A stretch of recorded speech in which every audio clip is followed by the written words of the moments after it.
Well, hello and welcome to another episode of the Carl and Izzy Talk. Or is it Carl and Izzy Good Talk? morning, Izzy. Good morning. Well, I guess they asked, you're the teacher.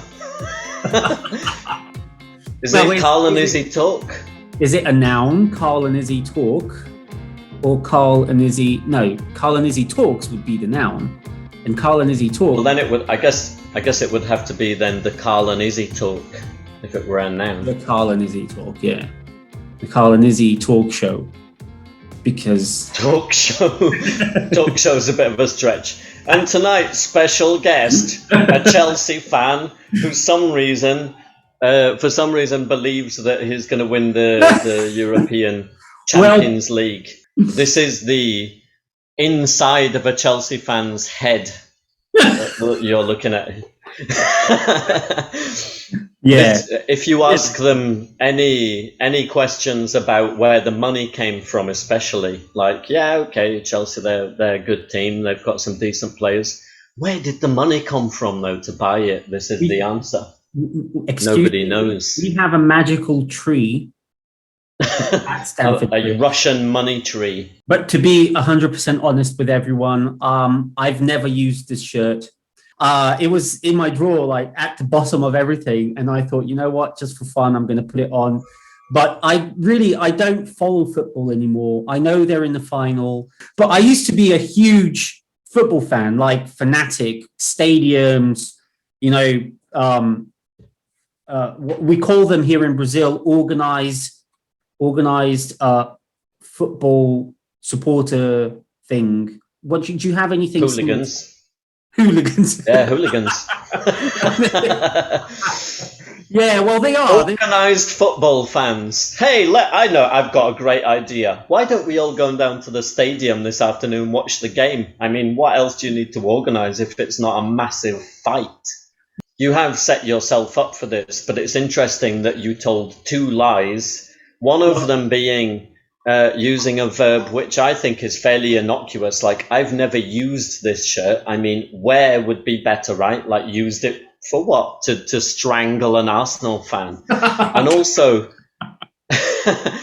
also, weirdly, if you look, my backdrop today, which is the inside of a Chelsea fan's head, has very similar tonality to your shirt, I have to say. So all of this is just stacking up against you. And another thing, you just said you used to be a mega fan and you're not anymore, which kind of goes to prove that you're a Chelsea fan. So I feel that is the end of that. Okay. Well, that's okay. Let's move on then. Neil will love this. Why? This will be like, this is Neil territory.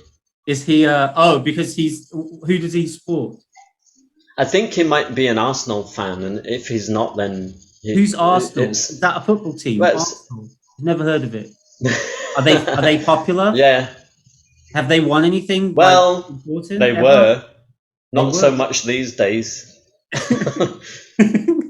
Just kidding, guys. I just wore this just for fun. I don't really care about football anymore. It's all politics and blood money. We're not talking anything about what we're supposed to be talking about, which is what? Please tell us. Okay, everyone. So today's topic is we wanted to bring you 5 tips for what's going on. I'll get my words out. 5 tips for speaking, 5 tips for dressing. You say 5 tips Serious. for English learners. Go on. Today, I guess we're supposed to be bringing 5 tips for learning English. 5 tips from teachers to students, what you should do if you want to learn English. We sat down and we talked about these 5 tips, and I think we both agree that these are useful for English learners in general. So we've got between us two, we've got like over 30 years experience in teaching, and these tips they are crucial, in my opinion, for a learner's quick and steady development. Okay, so let's just get straight into the list. Dive in. Tip number one for me is English learners have to enjoy the ride. And by that, I mean English learners have to enjoy learning. They have to enjoy, what are you laughing at? They have to enjoy.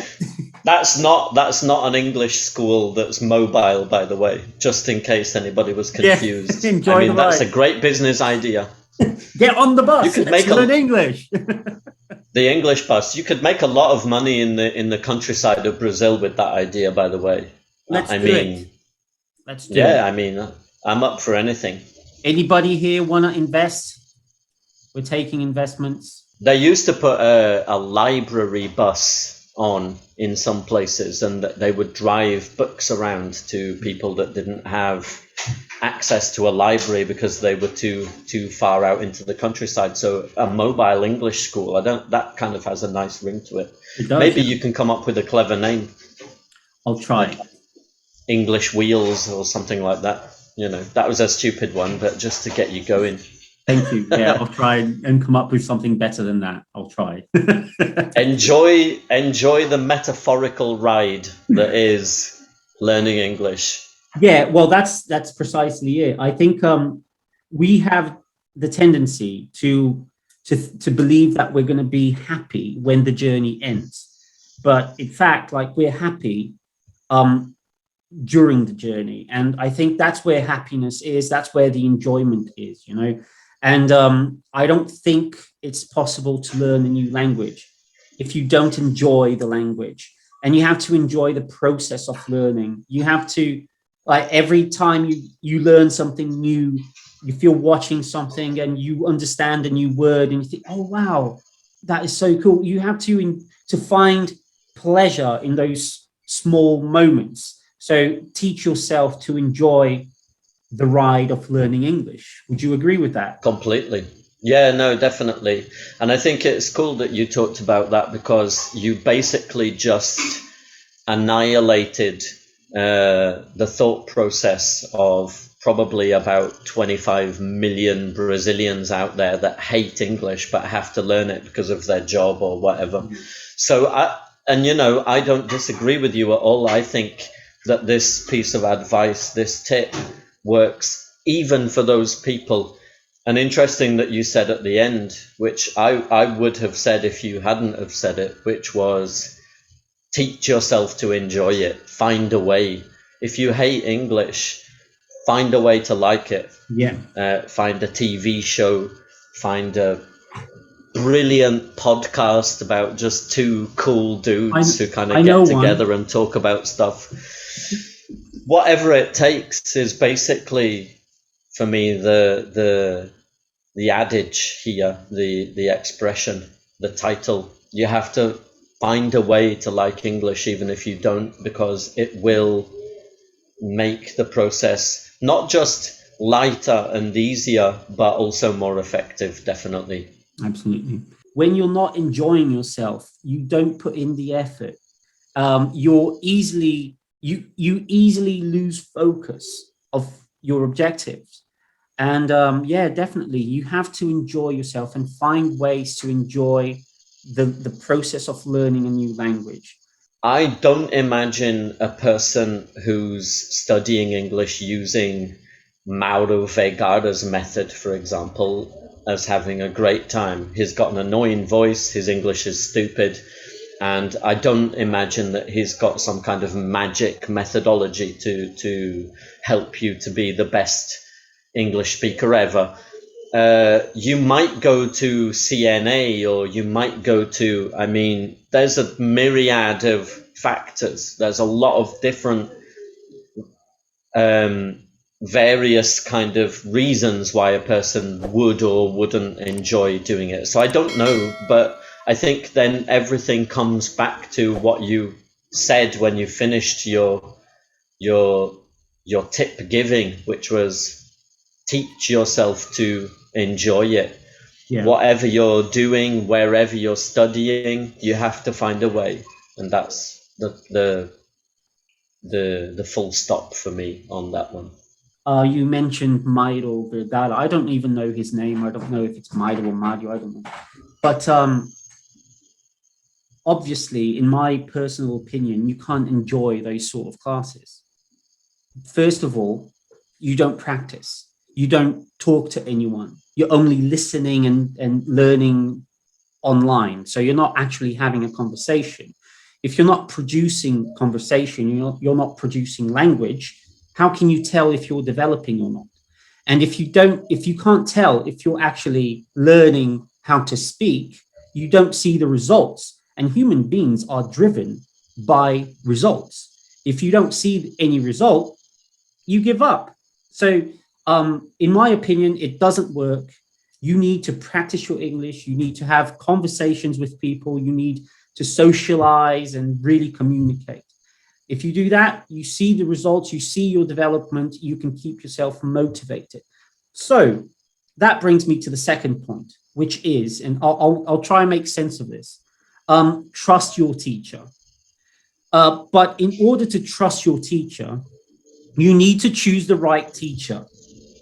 Okay, you need to choose the right teacher. So choose someone who is a teacher as a career. Do you understand what I mean?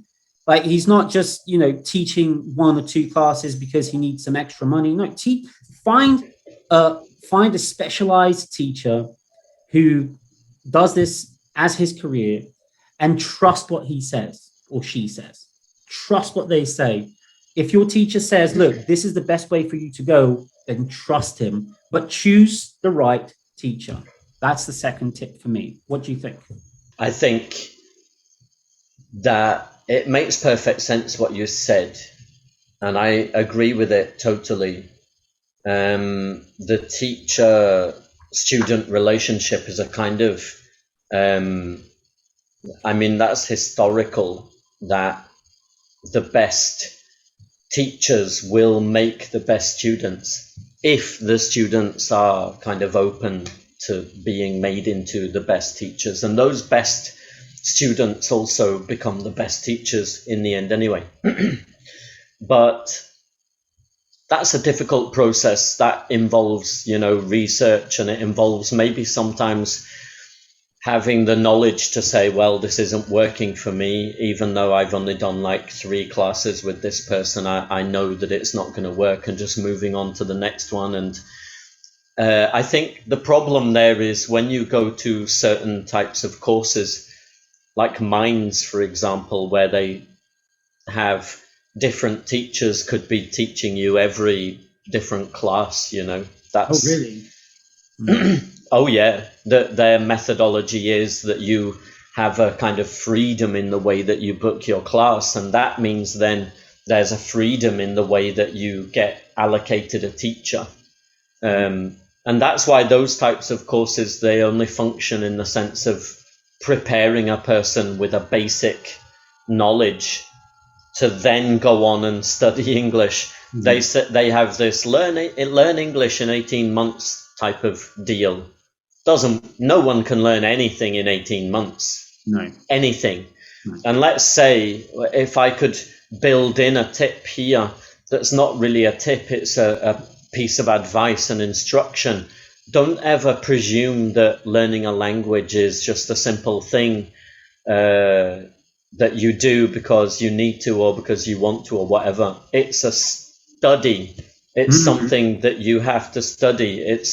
If people put the same amount of effort into studying English as they did studying law, studying engineering, studying medicine, then lots of people would speak better English. But they don't remember that it's also a study. There could be English universities. These English courses that you see that try and keep their client for a long time, like there's independent ones, but Cultura Inglesa is one that springs to mind. It's the more popular one. They keep their students for 9 years if it's possible. Yeah.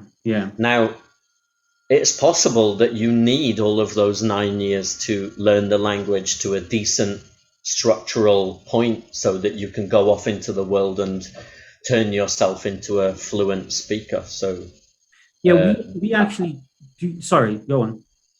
no, I was just going to finish saying that can only happen if the teacher-student relationship is a decent one. Absolutely. I have two things to say about what you mentioned, just to give personal experiences on this.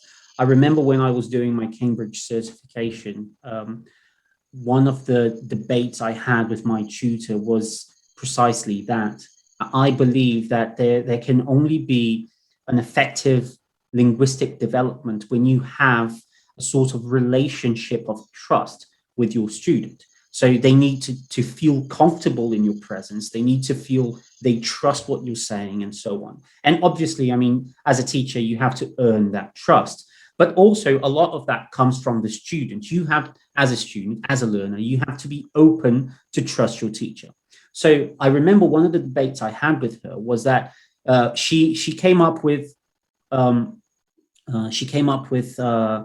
with a problem that we had to solve as teachers. And she said, okay, your student comes into class and okay, she actually, in this case, used a girl as an example. So she comes in and she's crying. Okay, what do you do? Well, obviously, I stop everything I'm doing and I give that student some attention. Why is my student crying?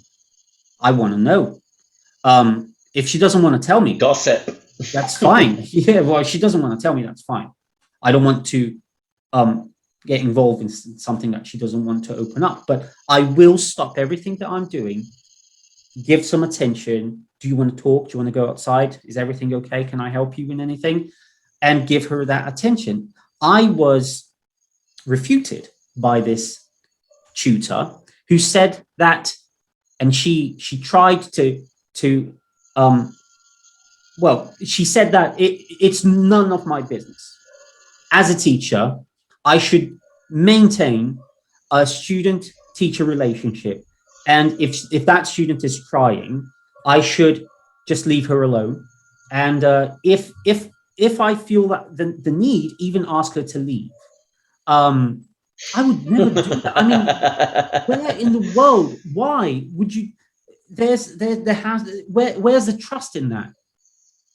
Or maybe just make her feel uncomfortable until she goes of her own accord. Like, okay, people, conjugations of the verb to cry. Is it regular? Yeah. So, like, I'm creating a barrier between me and my student. So I always say, a relationship, like you mentioned, there needs to be a relationship. And the other thing, just quickly, we have content at our school also. We have content to teach our students for over 9 years. Over 9 years. So that's a long time. It's like an English university. Can you complete the course sooner than that? Yes, absolutely. Because we work in a promotion system. So if your teacher identifies that you're developing faster than you should, or then it's expected, then we promote you to higher levels. So you can end the course much faster than long before the 9 years. But it takes hard work. It takes dedication, hard work. It takes effort. It's a study independently of the time that, some people want to study for a year. Some people think 18 months is enough. Some people believe that 5 years would do it, the same like a course of any type of subject. There isn't really, and there's no rules. I think that if a person gets to an intermediate standard and just drops out and goes off into the world, they will at some point through practice be able to make themselves better. That's not an issue, but like you say, hard work, dedication, and a little bit of love and attention, definitely. Absolutely. Just to end this tip, I draw a line between English speakers and people who are fluent in English. And I tell my learners this: look, there's a difference between people who can speak English and people who are fluent in English. And the people who actually achieve fluency are the ones who dedicate their time, are the ones who enjoy learning. Those are the ones who achieve fluency. But I mean, you don't have to be fluent. You don't have to. If you want, you can just be a good English speaker, and that's fine, you know. But I think there's a difference between people who can speak English and people who are fluent in English. Right. So the next tip is, for me, crucial. You have to turn your world into the target language, into the language that you're learning, in this case, English. If you're learning English, then why isn't your phone in English? Why isn't your computer in English? Your Facebook, your Instagram, why isn't that in English? It should be, right? So yeah, turn your world into English. Do you agree? I agree. In all aspects, I think, for people who enjoy gaming, put your PlayStation English, game with people in European networks, in American networks. If you're in a couple, I have this a lot, the couples that I teach, they kind of avoid speaking English with each other. And I think, 1 hour every week is necessary. And there's lots of little hacks that you can do. You can print off lists of verbs like irregular conjugations, and you can put them up on refrigerators and next to mirrors and on doors, places that you are transient, a place that you're not just going to stop and study, but you're always going to see. You have to Englishify your life and your surroundings also, and your equipment and everything. I think it's the only way. If you're not doing that, then you definitely should. Yeah.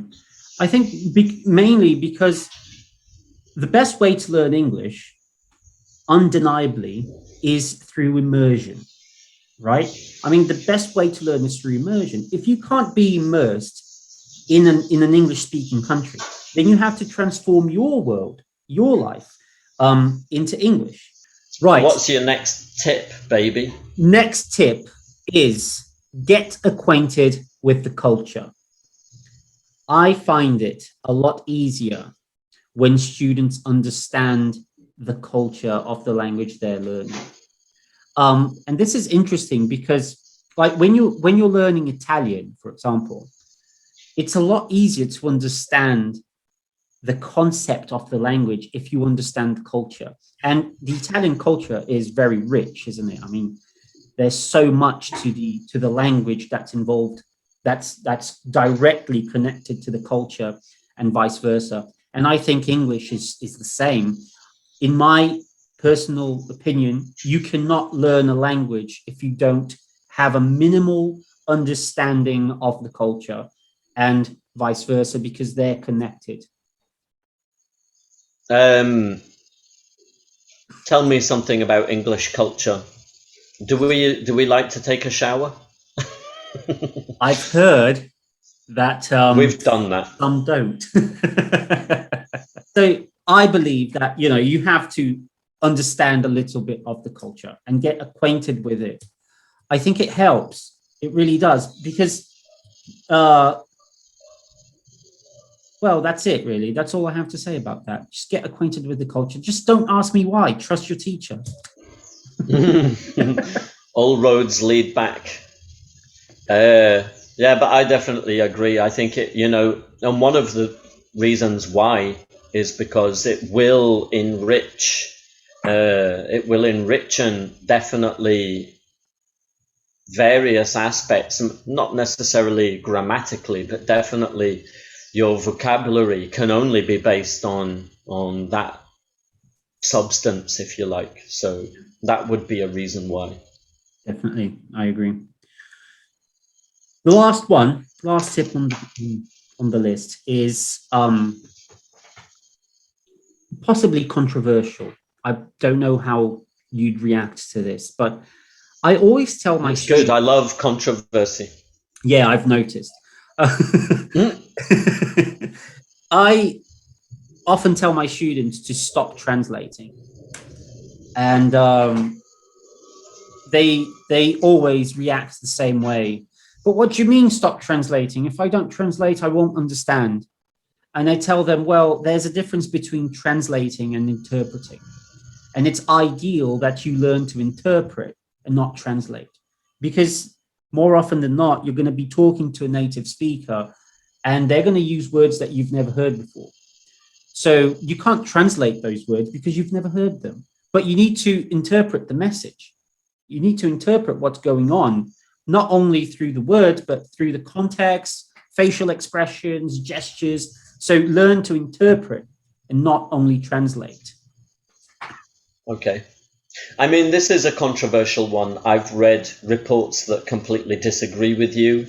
I've read reports that and heard talks that completely agree with you. I mean, the bottom line in most English schools that you visit, that you work in, that you go to, is that you're not allowed to translate.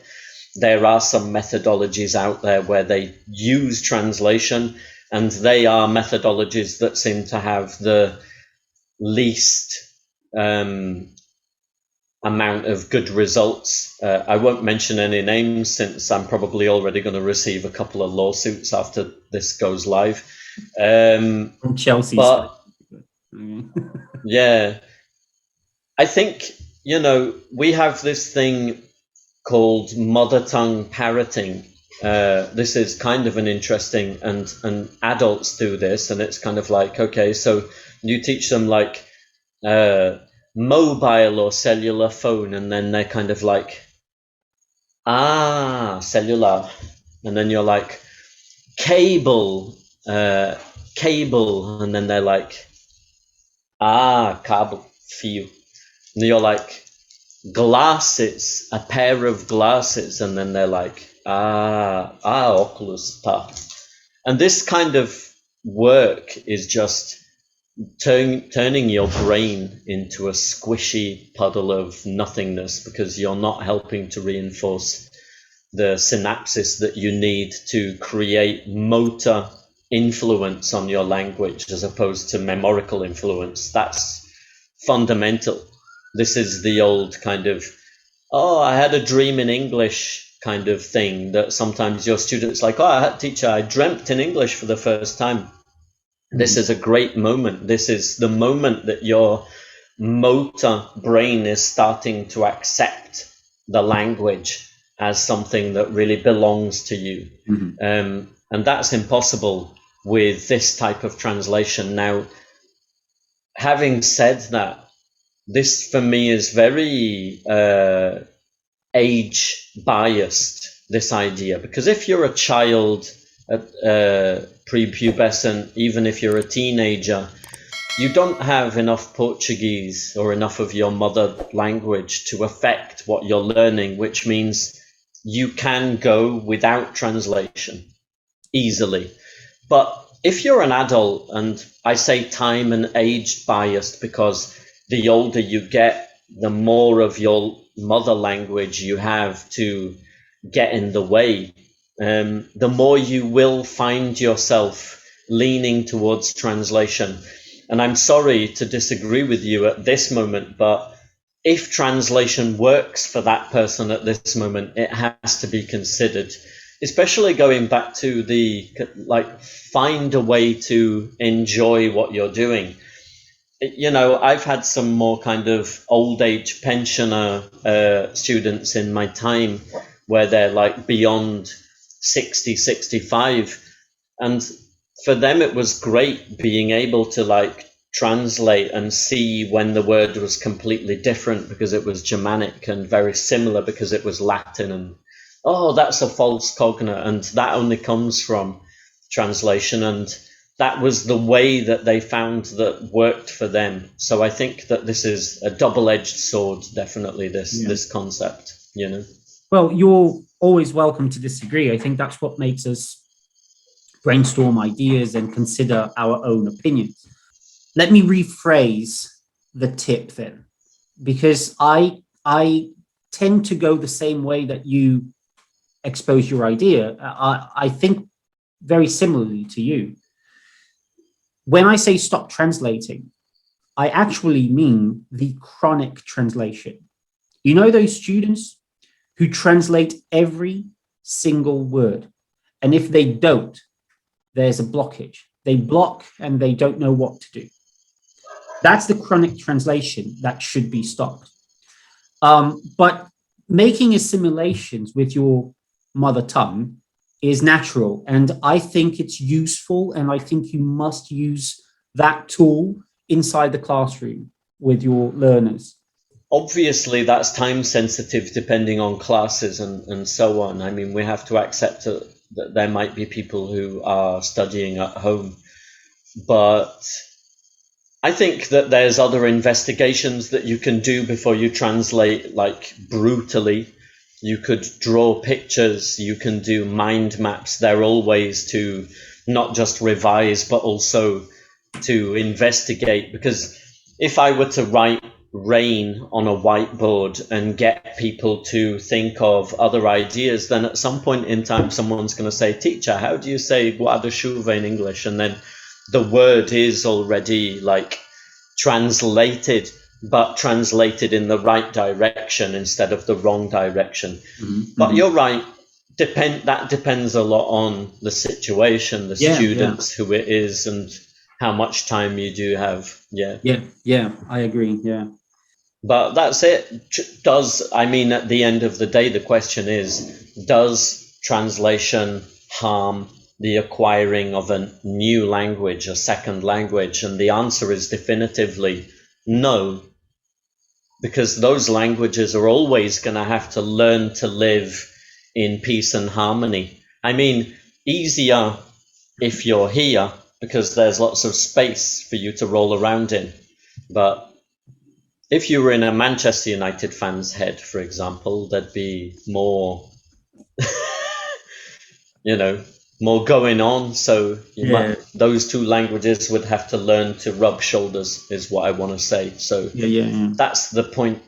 It can't be seen as something terrible. And I think lots of English schools see it as something terrible that can never happen, or it's an offense. And, I would quite happily walk into a classroom and translate anything that I really felt like I needed to as a professional. And if the school wanted to fire me for it, I would quite happily go again. Yeah. The other word that I often prefer using to the word translation is interpretation. Yeah. Because I think we're dealing with messages. Like when you talk to someone, you're conveying a message, right?